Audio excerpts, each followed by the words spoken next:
E pronto, tá aí já o slide, tá? Ok, sem problema. A gente vai ver, como eu disse, as questões aqui juntos, mas antes a gente vai para um conteúdozinho introdutório, tá? Para a gente debater o tema da aula de hoje, que é cidadania e democracia. Então, na aula passada, a gente já falou um pouco sobre a luta por direitos no âmbito do trabalho. Então, hoje a gente vai falar isso no sentido de que, como a gente já havia discutido, os direitos básicos dos cidadãos, eles devem ser garantidos pelo Estado. E aí, lembrando que quando a gente fala de Estado com letra maiúscula, a gente fala do governo como um todo, né? Não é o Estado como o Estado da Paraíba, o Estado de Pernambuco. Nesse caso, a gente usa com letra minúscula mesmo. Mas quando a gente fala assim, o Estado, é o governo como um todo, tanto no âmbito municipal, quanto estadual, quanto federal, ok?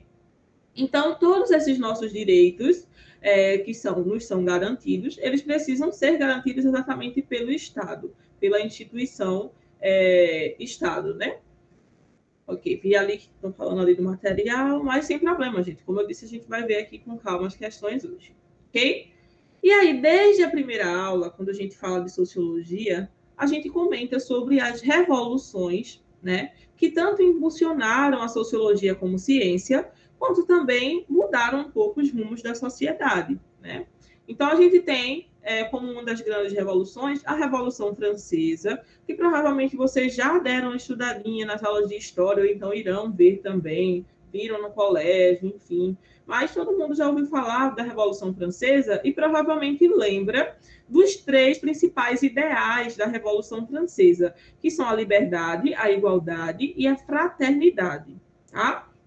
Então, a fraternidade é um ideal da Revolução Francesa que fica um pouquinho esquecido. Na verdade, né, o ser humano, principalmente nas sociedades capitalistas, tem essa dificuldade, né, de exercer essa fraternidade. Mas a liberdade e a igualdade são direitos, são princípios, na verdade, que foram declarados, de certa forma, como universais. Então, saiu do contexto apenas da França, né, com a Revolução Francesa, e passou a inspirar também constituições de outros países. Então, a Constituição que veio depois da Revolução Francesa, assim como também a Constituição que veio com a independência dos Estados Unidos, acabou inspirando a de muitos outros países, inclusive a do Brasil, tá? E aí esses princípios básicos, que são de liberdade e igualdade, acabaram se tornando, né, válidos para o mundo todo, digamos assim, ok? Então, foram também esses princípios que inspiraram a Declaração Universal dos Direitos Humanos, que a gente também citou lá na aula passada ao falar sobre trabalho, né, porque a declaração ela também trata de alguns temas relacionados a trabalho, e vão ter esses princípios básicos de liberdade e igualdade, ok? E aí, lembrando, a Declaração Universal dos Direitos Humanos foi criada pela ONU lá em 1948, então percebam, não foi de uma hora para outra que esses princípios passaram a ser incorporados na sociedade, que a Revolução Francesa, lá em 1789, então a gente vai, né, com o tempo, principalmente após o período das grandes guerras, a gente vai sentindo, né, como um todo, historicamente, a sociedade chegou a esse ponto em que foi um consenso, de certa forma, não diria um consenso, porque nem todos os países seguem as orientações da ONU ou assinaram a Declaração Universal dos Direitos Humanos, tá? Mas vejam que tem um bom espaço de tempo para que isso fosse reconhecido como fundamental para todos os seres humanos, né? Então, vamos lá. Vou passar aqui o slide. Caso tenham qualquer dúvida, podem me interromper, tá? Se tiverem algum comentário a fazer também, podem falar. Mas sobre a ideia de cidadania, a gente tem a noção de que ser cidadão é ter essa garantia de todos os nossos direitos. E aí, dentro desses âmbitos dos direitos que a gente tem, existem três grandes campos que a gente vai discutir posteriormente em outra aula, tá? Falando especificamente desses direitos, mas que são os direitos civis, políticos e sociais, tá? Então, todos os direitos que a gente tem como cidadão, eles se dividem nesses três grandes campos. E esses direitos, eles existem para assegurar a possibilidade de uma vida plena. Claro que o conceito do que é uma vida plena vai variar muito de pessoa para pessoa, né? Porém, lembrando daqueles princípios básicos que a gente viu de liberdade e igualdade, esses vão ser os principais que vão nortear essa noção de vida plena. Então, para que você tenha uma vida com o mínimo de qualidade de vida, você teria que ter garantidos essa liberdade e essa igualdade, tá? Então, tendo isso em mente, defender a cidadania é lutar pelos seus direitos, tá? Porque os direitos, eles estão relacionados totalmente. Boa noite, professora. Boa noite. Então, os direitos, eles estão totalmente relacionados a essa noção de cidadania. Então, se você defende a cidadania, você também está lutando por direitos. E, portanto, você está lutando também pelo exercício dessa democracia, que é o modelo político que a gente vivencia, tá? E aí a gente vai falar mais propriamente disso também quando a gente for direto para as questões, ok? E aí, o que é a democracia? A democracia também é uma constante criação de novos direitos, tá? Lembrando, a gente já até mencionou em outras aulas, mas a noção geral de democracia é essa do poder emanando do povo. Então, nós, como cidadãos, né, cidadãos políticos, nós temos esse poder de, através do voto, né, ter uma política que é representativa. Então, a gente vota numa pessoa para que ela nos represente. Né? E essa é uma noção que nem todo mundo tem a respeito da democracia. Né? Então, se a gente pensa, por exemplo, no âmbito legislativo, que são exatamente a escrita dessas leis e dos nossos direitos, né, porque os direitos, normalmente, eles vão vir a ser garantidos através das leis, tá? Então, se a gente escolhe, por exemplo, o nosso deputado estadual ou deputado federal, que são as pessoas que vão fazer parte das câmaras legislativas estaduais e federais, né? Nós temos que escolher um candidato ou candidata que estejam alinhados com os nossos interesses como cidadãos. Porque o que é que a gente espera? Qual é a nossa expectativa como cidadão? Que esse candidato, que foi eleito através do nosso voto, quando for o momento de escolher uma lei nova, de decretar um novo direito, de votar algo dentro da Câmara Legislativa, ele possa votar de acordo com aquele princípio que a gente estava alinhado lá quando escolheu aquele candidato para votar. Mas, claro, no Brasil a gente tem dois grandes empecilhos aí.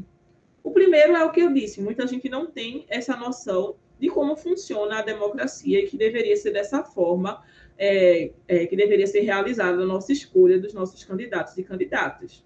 E o segundo empecilho é que muitas vezes também a gente tem essa questão do promete, mas não cumpre. Então, a gente tem um político que promete certas coisas na sua campanha, né, se mostra alinhado com certas coisas, mas quando chega lá na prática acaba indo para outros caminhos que não eram aqueles que tinham sido prometidos, digamos assim, durante a campanha. Por isso também é importante nós, como cidadãos, acompanharmos esses candidatos, tanto os que a gente votou, quanto os que a gente também não votou, mas que foram parar em seus cargos políticos. É importante acompanhar esse trabalho e cobrar também, né, exigir que o que foi prometido venha a ser cumprido, né?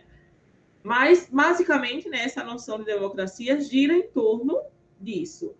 Douglas falou ali, políticos só vemos de 4 em 4 anos, mas a gente tem que ter esse papel como cidadão de acompanhar o que é que esses políticos estão fazendo. Se foi votada uma nova lei, aquele político que eu elegi, que eu votei nele, né, participei da eleição dele, ele votou a favor ou votou contra essa lei? Né? Então, é importante acompanhar tudo isso, até mesmo para quando chegar uma nova eleição e esse candidato tentar se reeleger, você poder analisar se realmente você continua apoiando aquela pessoa ou não. Né? E, claro, tendo em vista todas essas questões que eu falei com vocês, de coisas que na teoria e na prática são diferentes, né? Então, por exemplo, essa noção de democracia, ela tem toda essa teoria de como deveria ser, mas na prática, muitas vezes, acaba sendo diferente. Então, por isso, a gente tem os conceitos da cidadania formal, que é essa cidadania, digamos, do que está escrito no papel, né, como deveriam ser as coisas, e a gente tem a cidadania substantiva, que é a cidadania real, como as coisas realmente acontecem na realidade, que é aquela coisa da expectativa e da realidade, né, aquela diferença entre as duas coisas, tá? Mas isso aí é só uma introduçãozinha, porque nas questões do Enem, o que é que acontece? Esses dois temas também são muito cotados na prova do Enem, tá? O Enem gosta muito de trazer questões relacionadas à cidadania e democracia, principalmente, tá? E aí vai trazer muito também algumas discussões que se relacionam com o cenário brasileiro.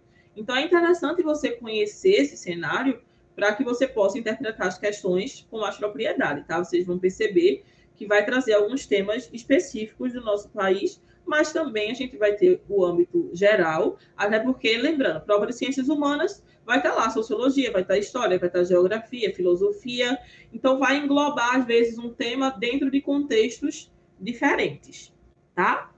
Gente, alguma dúvida até aí? Deu para ter uma introdução básica aí sobre esse conteúdo? Me digam. Tranquilo? Tá ok o ritmo? Tudo ok, professora. Quando fala de política, a gente sabe do roubo, como é que é. Pois é, né? É sempre no Brasil a realidade é muito diferente da expectativa. Então as coisas deslancham por caminhos que não deveriam, né? Mas que, bem, é importante a gente continuar sempre se informando, né? E por isso que vocês sabem, já falei disso antes, e aquilo que é dito há muito, ó, desde que existe Enem, né? As pessoas falam, é importante você estar ligado nas atualidades, estar se informando, tal. E sim, gente, é importante. Por quê? Por mais que as questões do Enem vão sempre envolver muita interpretação de texto, se você já conhece aquele assunto, vai ser muito mais tranquilo resolver aquela questão, tá? Então, por exemplo, vocês estão vendo, em outras aulas, eu tenho quase certeza que outras aulas de 1 hora para o Enem, vocês também vão debater esses temas, até para redação também, tudo, mas vocês veem a situação que está acontecendo no Afeganistão. É interessante você se informar a respeito disso, entender um pouco desse contexto. Claro, é muita coisa acontecendo no mundo, tanto atualmente quanto o que a gente precisa analisar já historicamente, né? Mas tente todo dia, né, dar uma lida nas notícias, entender um pouquinho disso. Eu lembro que quando eu estava lá me preparando para o vestibular, no ensino médio, meu pai sempre me dizia isso, que eu tinha que ler jornal, eu ia fazer vestibular, eu tinha que ler jornal, tinha que me informar. E eu achava besteira isso. Eu pensava assim, não, eu tenho que aprender fórmula de física, eu tenho que estudar matemática, eu tenho que enfim, me preparar para a redação, praticar, tenho que estudar os assuntos de história. E ia deixando um pouco isso de lado. Mas aí, quando eu fui fazer, eu fiz uma primeira vez ainda no segundo ano de teste, né, a prova do Enem, eu vi que realmente era importante, sim, né, conhecer um pouco de atualidades, tá? Então, sigam sempre, né, buscando um pouquinho, uma parte, selecione essa questão de atualidades como uma parte dos estudos de vocês para a prova, tá bom? Então, vamos lá. Vou passar aqui para a nossa primeira questão, que é uma questão do Enem 2020, tá? E aí ela já traz, ó, numa democracia representativa, como é o Brasil, então você já vê que ele faz essa relação, como eu disse, com o contexto brasileiro, tá? Mas vamos seguir a nossa lógica de resolver questões que é, primeiro dar uma olhadinha aqui nas referências, a gente vê que esse texto realmente ele é focado em falar de democracias representativas, né? Então, em busca da democracia representativa, que é exatamente isso, né? No Brasil, a gente vive ainda nessa busca, porque ela não acontece propriamente ainda, né? Essa democracia representativa, na prática, ela não é exercida. E aí a gente olha aqui qual é a pergunta que está sendo feita, ó. Na perspectiva apontada no texto, a consolidação da democracia no Brasil baseia-se na representação popular por meio dos ou das. Então, a gente tem que se ligar aqui na nossa leitura no que é que se baseia a representação popular da democracia brasileira. É isso que a gente tem que encontrar, tá? Então, vamos voltar lá para o texto e dar uma lida, né, no que é que o autor está trazendo, ok? Então, ó, uma democracia representativa, como é o Brasil, o direito de votar para a escolha dos governantes que irão ocupar os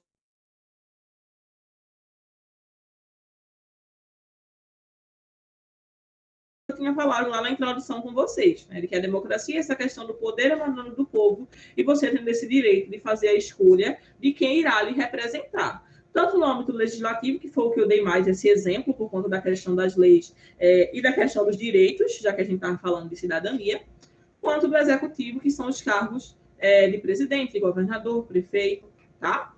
Na impossibilidade de participação direta do povo nas decisões que deverão ser tomadas a respeito de questões da máxima relevância para o interesse público, nossa, botou uma frase gigante aí, né? A escolha de representantes para o desempenho dessas tarefas foi o caminho encontrado para que as opções reflitam a vontade do povo. Então, vejam bem o que o texto está dizendo. Ele está dizendo ali que existe essa impossibilidade de haver uma participação direta das pessoas. Então, a gente não pode ter todo mundo, por exemplo, participando de todas as decisões da sociedade. E aí, por quê? Porque nós vivemos numa sociedade muito grande. A população brasileira, e não só do Brasil, mas de outros países que também têm a democracia como modelo de Estado, nós temos uma população muito grande, e aí é difícil você conseguir envolver toda a população em cada pequena decisão nos âmbitos municipais, estaduais e federais. Então, por isso, a gente vai ter esses representantes. Então, vai haver uma escolha de representantes para que a gente possa ter os nossos interesses escolhidos através dessas pessoas, né? E aí, ó, tem isso, ó, o desempenho de tarefas foi o caminho encontrado para que as opções reflitam a vontade do povo. Então, as opções desses candidatos devem refletir a vontade do povo, da maioria que os elegeu, ok? Então, claro, a democracia ela não vai estar ali para garantir os interesses individuais, tá? Lógico que muita gente vai ter um interesse específico e aí vão haver outras pessoas na sociedade que têm esse mesmo interesse. Então, daí tem que surgir um candidato que também possa defender esse interesse no âmbito legislativo ou executivo, ok? Mas a questão normalmente, se você pensa no modelo democrático, você vai ter a questão também da garantia de interesses através daquilo que é tido pela maioria. Afinal, um candidato vai ser eleito pela maioria de votos, né? Então, vamos lá dar uma olhada nas opções que a gente tem aqui. Opa, vou voltar aqui, prontinho. Então, ó, lembrando, ele quer saber, né, na perspectiva que foi apontada no texto. Então, veja, o que ele está falando aí é que o texto ele apenas aponta uma perspectiva. O texto não necessariamente vai ter a resposta lá clara e óbvia, tá? Ele está dizendo que o texto ele aponta uma perspectiva. E aí, para você responder essa questão, você tem que conhecer um pouquinho sobre o cenário político brasileiro. Porque aí, ó, ele vai perguntar para você essa consolidação da democracia, como é que ela acontece no Brasil? Essa representação popular, ela acontece por meio do quê? Então, vamos ver as nossas opções. A gente tem a letra A, fóruns sociais, letra B, partidos políticos, letra C, conselhos federais, letra D, entidades de classe e letra E, organizações não governamentais. Me digam aí, qual vocês acham que é a opção correta? Eu acho assim. Letra B? Acho que foi B. Vi ali que alguém mandou C, outra mandou B, outra mandou B. Eu entre C e B aí, né? Vou na E, professora. Vai na E. Sim. Alguém? Podem ir mandando aí no chat se quiserem. Vamos lá. Dou-lhe uma. Dou-lhe duas. Dou-lhe três. Vamos lá, então. Vamos começar de baixo para cima. Vocês acham que eu gosto? Vocês sabem que eu gosto de fazer isso, né? Então, vi aí que alguém falou da letra E. Organizações não governamentais. O que são as organizações não governamentais? São as ONGs, né? A gente conhece muito como ONGs, tá? E a questão o fato dela ser não governamental é exatamente porque ela não tem essa relação com o Estado, com o governo, tá? Então, não tem como a gente afirmar que uma organização não governamental ela vai ser o eixo de consolidação da democracia, porque, na verdade, ela não deve se envolver com esse âmbito político das nossas escolhas representativas, tá bom? Então, nesse caso, não vão ser as ONGs, não são as organizações não governamentais, ok? Elas vão exercer outros papéis na sociedade, papéis de trabalhar causas sociais, vão ter aspectos filantrópicos, de arrecadação de fundos para causas específicas da sociedade. Mas a democracia, ela não é para coisas específicas, ela é para coisas que são do interesse da maioria da sociedade. Então, nesse caso, não são as organizações não governamentais, ok? Letra D, entidades de classe. Vi que ninguém colocou aí a letra D, mas realmente não seria. Na verdade, entidades de classe seriam o quê? Algum grupo que representem classes sociais específicas. E, mais uma vez, a gente está falando aqui de algo que busque representar a maioria, então não faria sentido ser uma entidade de classe, tá? Falaram também conselhos federais. A democracia, ela não se dá só no âmbito federal, né? A democracia, ela se dá no âmbito federal, no estadual e no municipal. Então, os conselhos federais, na verdade, eles também não fariam parte desse âmbito da política sendo exercida na prática, né? Seriam conselhos que podem surgir dentro do âmbito federal, né? Então, por exemplo, você tem as universidades federais, então você pode ter um conselho das universidades federais. Você tem órgãos públicos que são federais, então esses órgãos também podem ter conselhos, tá? O Conselho de Medicina, enfim, vão surgir conselhos que são para o âmbito federal, ou seja, do Brasil inteiro, tá? Mas não vão ser esses também que vão consolidar a democracia do país, tá bom? Vi que algumas pessoas tinham pensado aí na letra C, mas espero que tenha ficado claro aí porque não são esses conselhos, ok? E aí temos a letra B, partidos políticos. Vi que muita gente colocou aí o partido político, tá? E parabéns aí para quem pensou nisso, é a resposta correta. E aí, como é que funciona essa representação? Primeiro, no Brasil, no nosso sistema eleitoral, é preciso que o candidato ele esteja filiado a um partido político para se candidatar, tá? E aí, claro, o candidato ele vai ter as suas noções pessoais, os seus princípios, mas normalmente ele vai estar afiliado a um partido que tem esses princípios aliados com os dele, tá? Então, normalmente, quando a gente vai votar, a gente vai escolher um candidato baseado também no partido em que ele está inserido. Claro que às vezes vai acontecer de você ignorar o partido pensando só no candidato, ou até ignorar o candidato pensando só no partido, né? Isso pode acontecer. Mas realmente, a forma de representação que a gente tem no Brasil, tá? É o partido político. Agora a gente vai ter algumas formas diferentes disso acontecer em outros países. Então, por exemplo, a gente tem no Brasil um modelo em que a gente tem muitos partidos políticos, até demais, se você parar para pensar, para analisar, né? Porque a gente vai ter partidos para causas bem específicas. Então, você tem partidos, por exemplo, que têm mais ligação com causas ambientalistas, outros até mesmo com ideologias religiosas, outros mais à esquerda, outros mais à direita, outros de centro. Enfim, a gente vai ter, né, muitos partidos diferentes. Partidos menores, partidos maiores, enfim. Já nos Estados Unidos, por exemplo, a gente tem um sistema bipartidário, em que a gente só tem 2 grandes partidos que normalmente ficam intercalando ali no poder. Então, passa um tempo um partido com mais poder, né, com o presidente daquele partido e com mais representantes na Câmara. Depois isso muda, vem o outro partido e fica nessa, né, os partidos republicano e democrata, apesar de que nos Estados Unidos existem outros partidos, tá? Mas normalmente eles não conseguem ter tanta visibilidade quanto esses 2. Então, por isso a gente chama ainda de um sistema bipartidário, tá? Então, Douglas falou ali, partido representa a ideia do povo. Essa seria a noção de que você, como indivíduo, vai buscar um partido que lhe represente de alguma forma. E aí, como eu lhe disse, vão ter outras pessoas também com os mesmos interesses, e isso vai consolidar mais aquele partido, enfim, é através deles que acabam sendo eleitos os candidatos. A letra A traz fóruns sociais, também foi só um termo que buscaram usar, né? Os fóruns seriam também algumas formas, de certa forma, como conselhos, né? Então, um grupo de pessoas que debateriam alguns aspectos da sociedade, mas também não é através desses fóruns que seria consolidada a democracia do Brasil, tá? Gente, uma coisa que eu queria perguntar, 2 coisas, na verdade. Primeiro, ficou claro aí porque é partidos políticos? Tranquilo? Me diga. Tranquilo, professora. Para entender? Pronto.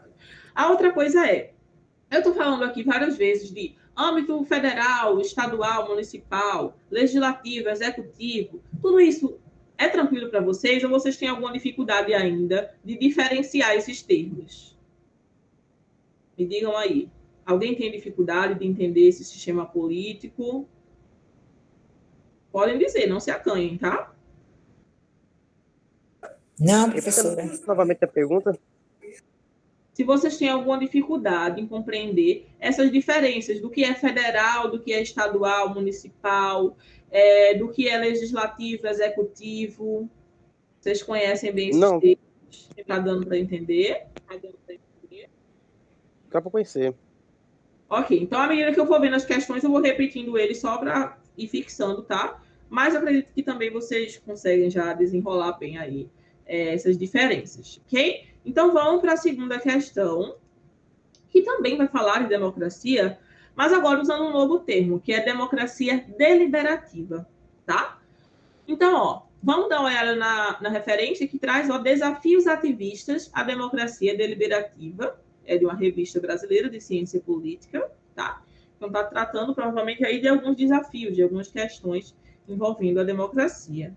A pergunta que está sendo feita é: as concepções de democracia deliberativa e de democracia ativista apresentadas no texto, então a gente já sabe que o texto vai apresentar essas concepções, tratam como imprescindíveis, ou seja, né, prioridade total, respectivamente. Então, você tem que saber também aí, ó, respectivamente, o que é que ele está tratando como imprescindível, o que é o primeiro e o que é o segundo, tá?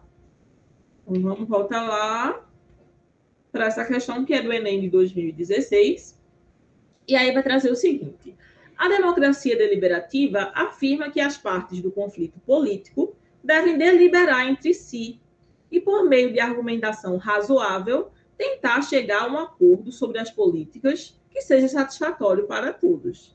Então, ó, vê só, o texto já trouxe para a gente o conceito de democracia deliberativa. Essa questão aí já fica um pouco mais tranquila para você, porque se você nunca ouviu falar nisso antes, esse é um texto que traz conceitos, né? Então, é mais de você conseguir interpretar e entender o que ele está querendo dizer. Mas aí vamos falar um pouquinho sobre isso, sobre democracia deliberativa. A gente falou da parte representativa da democracia, que é quando a gente escolhe o nosso candidato que vai estar lá para nos representar, certo? Mas na prática, quando o candidato já estiver lá exercendo a sua função, vamos pensar mais uma vez no âmbito legislativo lá, deputados federais, por exemplo, vão estar lá votando leis, tá?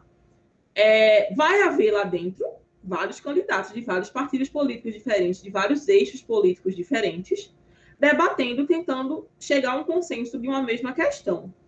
Eles vão estar ali deliberando algo. Então, por isso, esse campo da democracia é o que a gente chama de democracia deliberativa. É onde vai haver esse debate, é o que ele fala, as partes do conflito político devem deliberar entre si. Então, todas as partes ali, esquerda, direita, centro, todo mundo vai ter que debater, né, para deliberar entre si e, ó, por meio de argumentação razoável. Quem assiste TV Câmara sabe que nem sempre é tão razoável assim esse debate, né? Os argumentos, às vezes, podem não ser os melhores. Mas, quando a gente pensa no ideal da democracia deliberativa, é para você ter bons argumentos na hora de debater, tá? Para tentar chegar a um acordo sobre as políticas que seja satisfatório para todos. Outra coisa é isso, né? Nem sempre vai ser satisfatório para todos. Mas, no fim das contas, é claro, vai existir uma ordem para essa votação. Então, vai ser pela maioria, às vezes é por maioria geral, às vezes proporcional, existe toda a legislação para isso, tá? Mas ele trouxe aí esse conceito para a gente, democracia deliberativa. Aí ele vai trazer agora, a democracia ativista desconfia das exortações à deliberação, ou seja, então existe um contraponto aí de uma e outra, por acreditar que, no mundo real da política, onde as desigualdades estruturais influenciam procedimentos e resultados, processos democráticos que parecem cumprir as normas de deliberação geralmente tendem a beneficiar os agentes mais poderosos. Então, a crítica que a democracia ativista, ou seja, se a gente fala da democracia ativista, é aquela que está mais relacionada aos movimentos sociais. Então, vai ter uma desconfiança de que, mesmo que as pessoas ali que estão deliberando algo sejam de grupos opostos, vai haver, né, vai prevalecer o benefício para aqueles que têm mais poder, tá? Então, ó, a democracia ativista, né, ela recomenda, portanto, que aqueles que se preocupam com a promoção de mais justiça devem realizar, principalmente, a atividade de oposição crítica. Então, ela está afirmando o quê? Qual é a recomendação aí, né? De que as pessoas devem ter, né, quem está buscando essa promoção de justiça, deve ter uma oposição crítica. Então, o que seria essa oposição crítica? Não quer dizer que você simplesmente, não, eu sou contra porque eu sou desse partido que é contra o seu. Eu sou de direita, você é de esquerda, eu sou de esquerda, você é de direita, né? Não, a questão é, sempre você vai ter que ter uma posição, né, Você vai se portar como uma oposição crítica, em vez de tentar chegar a um acordo com quem sustenta estruturas de poder existentes ou delas se beneficia. Ou seja, é como se dissesse assim, você tem sempre que desconfiar. Por quê? Aqueles que estão no poder, né, já fazem parte de uma estrutura de poder existente, provavelmente ele vai tentar continuar buscando benefício próprio, ele não vai querer sair desse status de poder, né? Então, o que a democracia ativista está recomendando é essa oposição crítica, tá? Aí, lembrando, a pergunta que a gente tem aqui é de que quais seriam, né, as concepções que são imprescindíveis para essa democracia ativista. Então, as concepções de democracia deliberativa e de democracia ativista apresentadas no texto tratam como imprescindíveis, respectivamente. Então, a gente tem que saber aqui qual é a concepção imprescindível para a democracia deliberativa e qual é imprescindível para a democracia ativista, respectivamente. Então, primeiro da deliberativa, depois da ativista, tá? Então, a gente tem na letra A decisão da maioria e a uniformização de direitos. Letra B, a organização de eleições e o movimento anarquista. Letra C, a obtenção do consenso e a mobilização das minorias. Letra D, a fragmentação da participação e a desobediência civil. E letra E, a imposição de resistência e o monitoramento da liberdade. E aí, vi ali 2 pessoas colocaram letra C, quem dá mais? Qual vocês acham que é? Vou nascer, professora. Vai nascer. Ricardo colocou ali letra E. Mais alguém? Podem botar no chat. O que é que vocês acham?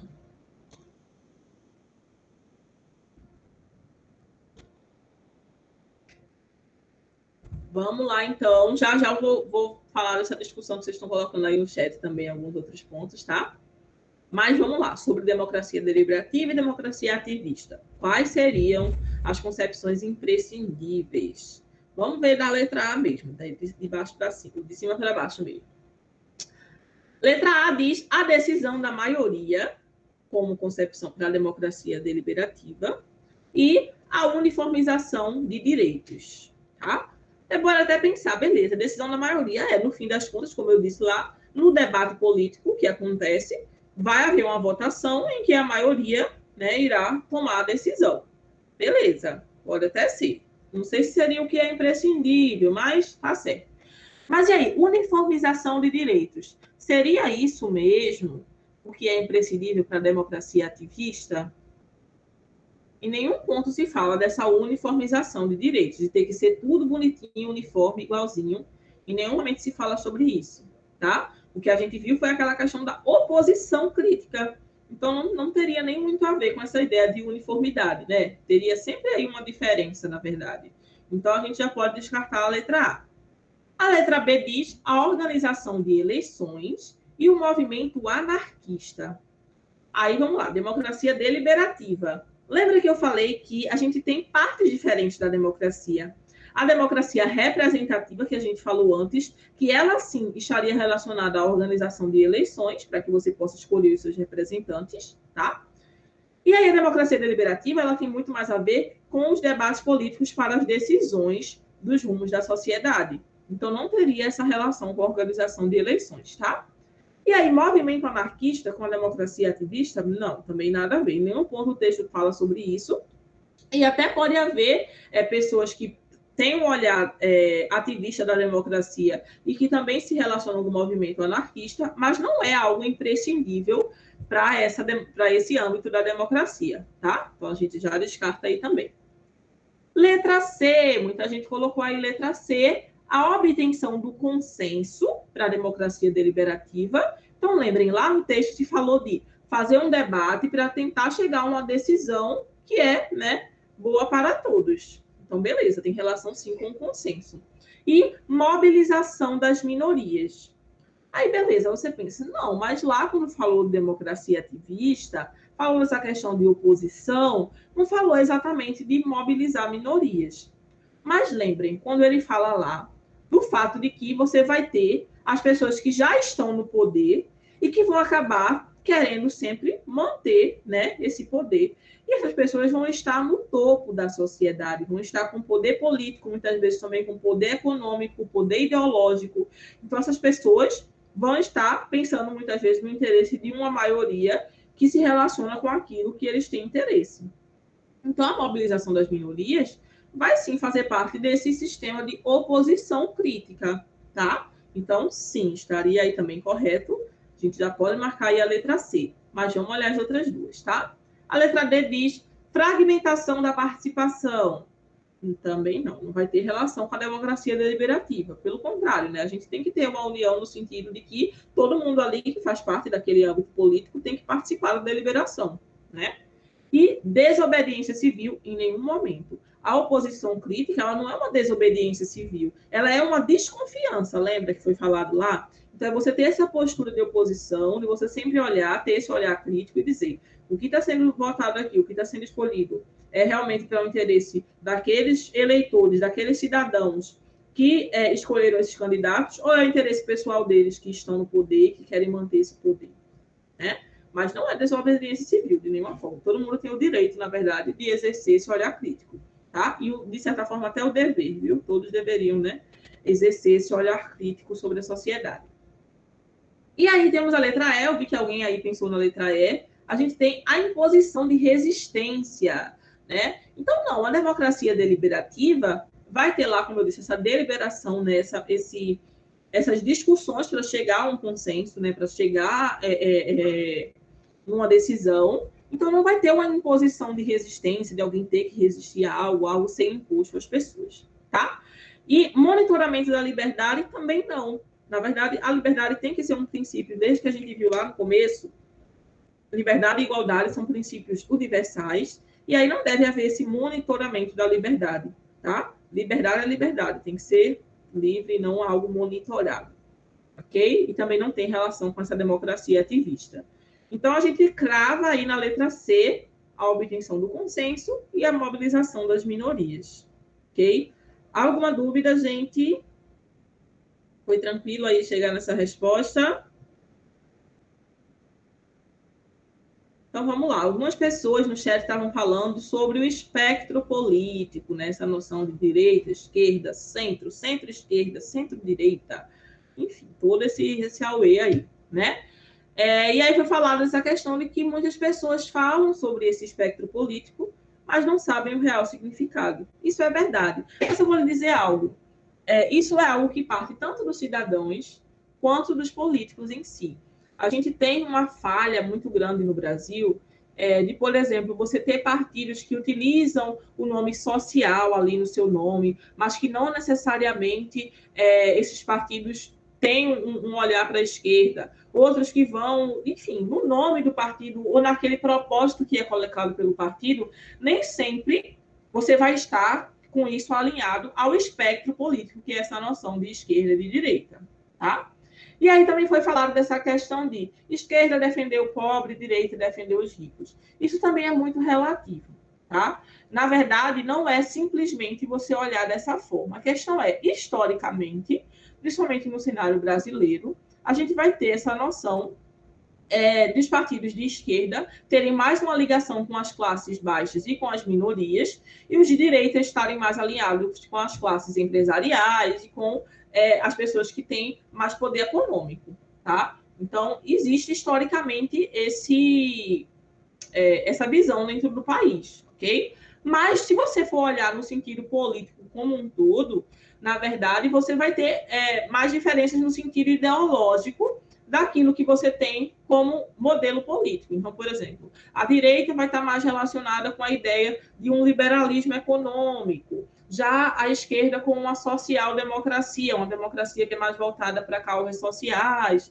Então, a gente não pode também simplificar tanto e dizer, não, esquerda é isso, direita é isso. Não. Inclusive, esse espectro ele vai se misturando muito. Então, a gente tem partidos que algumas pessoas pensam que são de extrema esquerda, mas que, na verdade, eles são de centro-esquerda ou de centro, nem chega a ser de esquerda mesmo, se você for olhar para aquilo que colocado como princípio daquele partido, tá? Então, a gente vai ter essas noções de progressistas e conservadores, isso mesmo, Douglas, tá?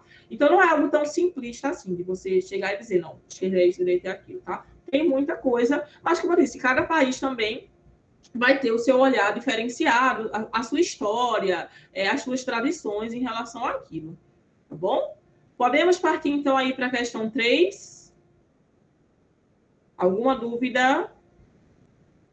Bora, então, para a questão 3, tá? Quem cala, consente. Então, bora-se embora.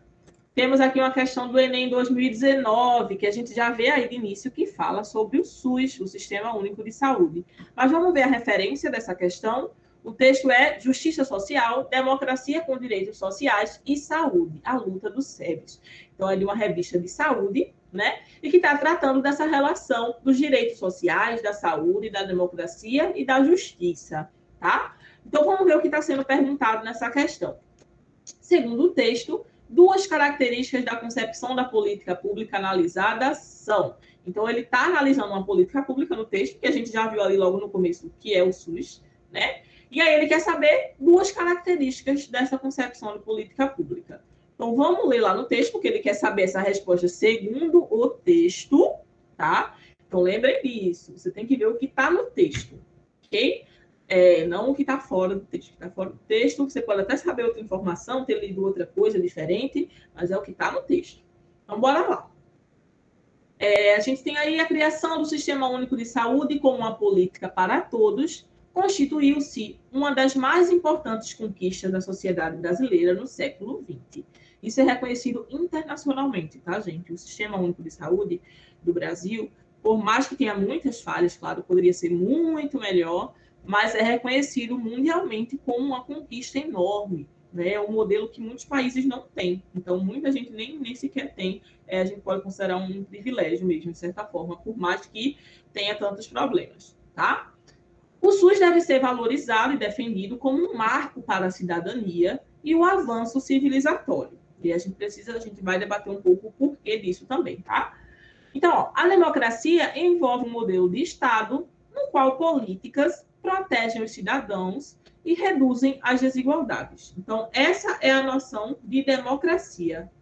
O modelo de Estado da democracia tem que ter políticas que protegem os cidadãos, são aqueles direitos que a gente tinha falado lá no começo, e reduzem as desigualdades. Por que reduzem as desigualdades? Porque isso é importante. Porque igualdade e liberdade são princípios universais. Lembra que a gente falou lá no começo? Então, se a gente tem um Estado democrático, em que você tem que ter um sistema político que representa o povo, lembrando, o povo como um todo. Então, a gente não pode ter desigualdade, tem que valer para todos, porque é algo universal, ok? Então, o SUS é uma diretriz que fortalece a cidadania e contribui para assegurar o exercício de direitos, o pluralismo político e o bem-estar como valores de uma sociedade fraterna, pluralista e sem preconceitos, conforme prevê a Constituição Federal de 1988. Então, lembrando, tudo isso é garantido pela Constituição. Se é colocado em prática, é outra história. Lembra sempre disso. Cidadania real, cidadania formal. Então, a gente vai ter essas diferenças do que está na teoria e o que está na prática, mas pela nossa própria Constituição, lá de 88, a gente tem, né, a saúde como um dos pilares da nossa sociedade. E aí ele traz uma sociedade fraterna. Lembra que eu falei lá da Revolução Francesa, de como a fraternidade também é um dos princípios, que é um pouquinho esquecido, sim. Por quê? Porque a gente vive num mundo em que ainda acontecem muitas guerras, muitos conflitos, e que as pessoas fazem de conta que a fraternidade não existe ali como um princípio importante para a humanidade, né? Enfim, é um problema aí da nossa sociedade, tá? Mas a nossa Constituição busca manter, sim, esse pluralismo político, ou seja, você pode ter esse grande grupo de partidos políticos com ideias diferentes, mas que não podem haver preconceitos, e é preciso que exista esse bem-estar, né? Então, que seja promovido para as pessoas o bem-estar, sem pensar de maneira individualista, sem pensar em apenas se manter no poder. Mas, claro, na prática é outra história. Como, por exemplo, um grande problema que a gente tem no Brasil é o fato de que muitos candidatos começam, por exemplo, assumem, né, o seu mandato, começam um projeto específico, com a construção de um hospital. Aí ele perde a próxima eleição, ou então chega ao fim dos seus 2 mandatos, chega um outro candidato que é de oposição, e aí não quer dar continuidade àquela obra, porque era do outro candidato. Então, não vou fazer porque eu sou oposição, o projeto era do outro, e aí eu não vou fazer mais. Isso é pensar no bem-estar? Não, você não está pensando no bem-estar da população. Você está pensando apenas no seu interesse e nos seus princípios, né? Então, são algumas falhas que a gente tem aí na sociedade brasileira, né? Uma de muitas, né? Porque são muitas. Já eu vou dar conta do que vocês estão falando no chat, tá? Mas vamos logo para as alternativas e aí a gente volta para falar um pouquinho mais sobre isso, tá? Então, quais seriam, de acordo com o que a gente leu agora no texto, as 2 características dessa concepção de política pública, tá? Dessa saúde para todos. A gente tem paternalismo e filantropia, liberalismo e meritocracia, universalismo e igualitarismo, nacionalismo e individualismo, revolucionarismo e coparticipação. O que vocês acham? Vão dizendo aí. Vi muita gente botando letra C, letra C, letra C. Alguém discorda? Chegamos a um consenso, foi nessa questão? Vou na C, professora. Vai na C também. Então, parabéns todo mundo que foi na C. Mais uma questão aí que vocês acertariam no Enem. Universalismo e igualitarismo. Então, é isso, né? A gente vai ter algo que é válido para todos e em que não deve haver desigualdade. Né? Então, igual também para todos. Então, é algo que todo mundo tem o direito de utilizar e que não deve ter uma diferença. Não, beleza, o SUS é para todos, mas quem é de tal classe tem direito a tal coisa e quem é de tal classe tem outra. Não, tem que ser igual também para todos. Essa é a diferença aí do que seria o universalismo e o igualitarismo, tá? Mas seriam, sim, 2 características dessa concepção de política pública, tá? Como a gente chegou a esse consenso, eu não vou discutir tanto as outras, eu acho que fica claro aí porque não seriam as outras, tá? E é isso, chegamos ao fim aí dessas questões, mas aí agora eu vou aí para o que está sendo falado no chat, deixa eu ler, que eu nem cheguei a ver, tá? Mas aí está falando de só se daria valor ao SUS se morasse em outros países, como os Estados Unidos, que não tem um sistema único de saúde. E essa é uma realidade, né? Pode até ser que os Estados Unidos tenha muitas outras coisas mais desenvolvidas que o país, tenha mais segurança, enfim, tenha outros aspectos positivos, mas nesse âmbito, sim. Muita gente, inclusive, que vai morar nos Estados Unidos sente falta disso, né? Porque você gasta muito, por exemplo, imagina, aqui você quebrou uma perna, um braço, uma coisa, sofreu um pequeno acidente, você vai ali no hospital do SUS e você consegue resolver. Talvez não seja tão bem atendido assim, nas melhores condições possíveis, né? Mas você não vai gastar nada com isso. Já nos Estados Unidos, não. Para uma coisa como essa mesmo, de quebrar um osso, uma coisa, nossa, o gasto é enorme. Se precisar de cirurgia, então, aí é que foi triste mesmo. Né? Você cria dívidas imensas por conta de saúde. Até por uma questão de um dente. É comum, por exemplo, em alguns estados que ficam mais próximos da América Central ali, as pessoas, os países mais baixos, né, que ficam perto da fronteira com o México, no caso, as pessoas viajarem para outros países para fazer tipo um canal, uma coisa assim, por ser mais barato em outros países, e depois voltar de novo, porque é mais barato você pagar a passagem de avião, a viagem para ir para outro país, fazer o tratamento do dente e voltar, do que fazer no próprio país. Vejam bem, né? E aí, deixa eu ver, mas o salário de lá dá para cobrir a saúde particular? Nem sempre, Douglas, como eu estava dizendo agora.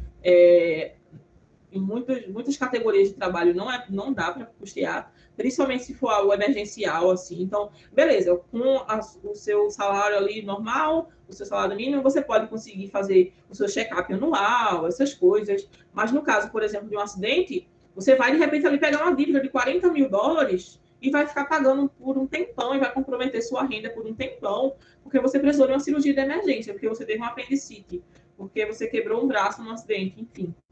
Então, é complicado. Mas, claro, dependendo do âmbito de emprego que você tem também, existe plano de saúde, às vezes tem um plano de saúde empresarial, tal, mas não é algo que todo mundo tem acesso. Do mesmo jeito que aqui no Brasil nem todo emprego dá direito a plano de saúde, lá também nem todo emprego dá direito, tá? Seria ruim para nós, com o nosso salário, pagar pela saúde, mas nem todas as funções, as profissões nos Estados Unidos pagam tão bem assim, tá?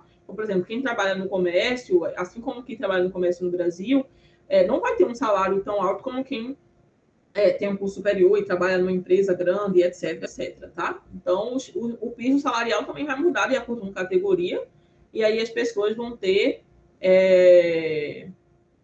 condições diferentes também. Existe muita desigualdade também nos Estados Unidos, tá? Falando da Constituição de 88, Ricardo falou ali, é complicado, mas no pensamento lógico, a questão em certas profissões, você viver no Brasil e viver nos Estados Unidos, se fosse lá, você teria muito mais qualidade de vida do que aqui. Mas em outras, né, talvez você tivesse menos ou estaria na mesma, né? Então não seria uma mudança social tão grande, tão positiva assim, tá? E aí, gente, mais algum comentário? Foi tranquilo aí o conteúdo de hoje? Espero que tenham gostado, né, dos debates que foram feitos. E sim, Cassiana, é bem relativo, né? Não dá para a gente cravar coisas assim. Quando a gente fala de sociedade, tanto que, assim, por isso que as ciências sociais não são uma ciência exata. É uma ciência humana, porque a gente trata com dados, a gente trata de dados qualitativos e não quantitativos. Por mais que a gente também possa usar dados quantitativos, tá? Mas quando a gente vai analisar de maneira mais específica, a gente vai ter, enfim, várias mudanças aí. E sim, Douglas, sim, vai ter várias situações diferentes, sim, das pessoas deixarem uma profissão que aqui no Brasil teria prestígio, para ter outra de não tanto prestígio lá, porque você ganharia mais. Mas aí vai mudando também essas questões de qualidade de vida, são vários os aspectos, tá? Ok, então, Ricardo falou ali dessa questão, a gente já falou antes sobre esse debate de que existe o socialismo real e o socialismo formal também, tá? A gente já falou um pouco antes sobre a concepção socialista, e que, na verdade, a gente tem no nosso planeta aí vários países que se denominam como socialistas, mas que, na verdade, não tem um modelo político socialista clássico, que seria o socialismo inspirado lá em Karl Marx, etc. A questão da expectativa e da realidade de novo, tá? Então, existem também aí algumas diferenças, ok? Então, gente, é isso. Eu percebi agora que eu não separei aquela dica de livro de sempre para vocês. Falhei aí. Eu vou compartilhar a leitura que eu estou fazendo, só não estou com o livro aqui agora, mas eu estou fugindo um pouco dos debates tão reais e estou lendo Sherlock Holmes. Não sei se vocês gostam de Sherlock Holmes, de livros investigativos e tal, mas eu estou lendo Sherlock Holmes, eu gosto muito de histórias de investigação. E recomendo. É uma ótima leitura aí também, para quem está buscando uma leitura, né? Um lazer, fugir um pouquinho da realidade. É bem legal também. Ok? Então, espero que tenham gostado da aula de hoje. Se tiverem mais alguma dúvida, podem mandar agora, tá? Deixa eu tirar aqui a apresentação. E aí, gostaram? Me digam, sei que vocês me Sim, falaram. professora, foi ótimo. Eu estou